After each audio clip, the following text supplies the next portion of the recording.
আসসালামু আলাইকুম সবাইকে সাতুলের কুড়ে ঘরে স্বাগতম। আপনারা সবাই কেমন আছেন? আমি তো আলহামদুলিল্লাহ ভালো আছি। আজকে তো এই যে রান্না বান্না দিয়েই আর কি প্রথমেই শুরু করলাম। তো যেখান থেকেই আমার ভিডিওটা দেখে থাকেন অবশ্যই আমার ভিডিওটা দেখে লাইক কমেন্ট শেয়ার করে আমার পাশে থেকে যাবেন। আর এখনও যারা নতুন আছেন, যারা আমার চ্যানেলটাকে সাবস্ক্রাইব করেননি, যারা আমার এখন ভিডিও দেখতেছেন, তারা অবশ্যই আমার চ্যানেলটাকে সাবস্ক্রাইব করে লাইক করে তারপরে ভিডিওটা দেখা শুরু করবেন। এখন চলে যাই রান্নায়। আজকে তো বুঝতেইছেন যে কি রান্না করব। ওখানে আমি চিংড়ি মাছ দেখালাম, এখানে আবার দেখতেছেন কাঁঠালের বিচি দিয়ে চিংড়ি মাছ রান্না করব। এর জন্য আর কি কাঁঠালের বিচি পরিষ্কার করে নিয়েছি। আর এখানে এই যে চিংড়ি মাছগুলো আমি বেছে পরিষ্কার করে তারপরে চিংড়ি মাছের খোসাটাও আমি বেটে নিয়েছি। এখন আজকে আর কি এটাই রান্না হবে। তো আপনারা কে কে খেয়েছেন আমাকে কমেন্টে জানাবেন। আমি তো খাইনি কখনো, আজকেই প্রথম খাবো। তো আমার শাশুড়ি বলল কাঁঠালের বিচি যখন আসে রান্না করে ফেলো, এর জন্য আর কি রান্না করলাম কাঁঠালের বিচিতে চিংড়ি মাছ। তো এখানে কিছুই লাগবে না, আপনার সবই খুবই সাধারণ উপকরণ। এখানে আপনি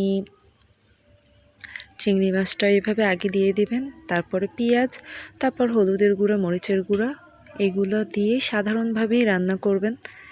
দেখবেন যে সাধারণ জিনিসই অনেক সময় অসাধারণ লাগে। তো আমার কাছে খেতে তো খুবই ভালো লাগছে, কারণ কাঁঠালের বিচিটা একটু মিষ্টি মিষ্টি ছিল, তার সাথে চিংড়ি মাছ ছিল আর পেঁয়াজ ছিল। তো খুবই ভালো লাগলো আমার কাছে খেতে। মাখা মাখা করে রান্না করবেন, দেখবেন যে ভালোই লাগবে। এখন তো কাঁঠালের সিজনে তো দেখা যায় যে কাঁঠালের বিচি সবার ঘরেই থাকে। যার ঘরে থাকে তারাই খেতে পারবেন। আপনারা খেয়ে দেখবেন, ট্রাই করে দেখবেন, অবশ্যই ভালো লাগবে। এখন এটাকে একটু বাদামি কালার হয়ে আসলে আপনারা এটার মধ্যে একে একে সব মশলা দিয়ে দিবেন।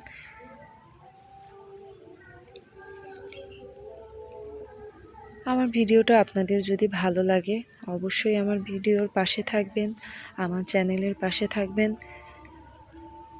তো এই যে আমি যে মশলা বললাম, হলুদের গুঁড়ো, মরিচের গুঁড়ো আর লবণ, সাধারণ মশলা খুবই। তো এটা দিয়ে আমি এখন একটু কষিয়ে নেব, তারপরে আর কি আমি কাঁঠালের বিচিটা দিয়ে দেব, কারণ কাঁঠালের বিচিটা সেদ্ধ হতে সময় লাগে।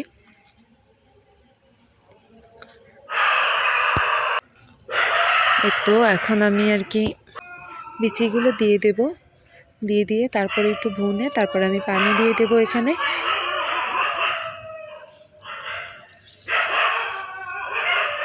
গিয়ে ভয়েস দিয়ে শান্তি নেই, যেখানেই যাই সেখানেই অশান্তি। ভয়েস দিতে গেলে, ঘরের মধ্যে গেলে বাচ্চারা চিল্লাচিল্লি, বাইরে আসলে দেখা যায় কুকুরের চিল্লাচিল্লি। যাই হোক, তারপরও তো ভয়েস দিতেই হবে, ভিডিও বানাতেই হবে, কিছু তো করার নেই। তা আপনারা একটু ম্যানেজ করে আমার ভিডিওটা দেখবেন অবশ্যই, আর আপনারা কিছু মনে করবেন না। আর তো এখন এখানে আমি কষিয়ে নিয়েছি ভালোভাবে, এখন পানিটা দিয়ে দেব। কালারটা অনেক সুন্দর আসছে আর খেতেও অনেক মজা হয়েছিল। সত্যি বলতে ভালোই লাগলো আমার কাছে, আপনারাও ট্রাই করে দেখতে পারেন। আর এখানে এই যে আমাদের যে পা ভাঙা সাদা মুরগিটা, সে ডিম পেড়েছে আজকে প্রথম। সে আর কি আমাদের বাড়িতে আসার পর এই প্রথমবার ডিম পারলো। যারা যারা আমার ভিডিও আগে দেখেছেন অবশ্যই জানেন ওর পা আর কি ভেঙে গিয়েছিল। এই যে সিলিং ফ্যানগুলো যে আছে সেগুলোতে আর কি লেগে, ওগুলোর সাথে বাড়ি লেগে তারপরে আর কি পা ভেঙে গিয়েছিল। এখন আর কি ঠিক হয়ে গেছে।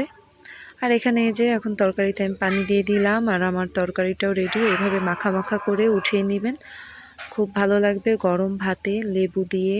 এই কাঁঠালের বিচি দিয়ে চিংড়ি মাছের তরকারি অনেক দারুণ লাগে খেতে, আপনারা খেয়ে দেখবেন। আর আমার পাশেই থাকবেন, সাথেই থাকবেন। আজকের ভিডিওটা এই পর্যন্তই। আল্লাহ হাফেজ, আসসালামু আলাইকুম।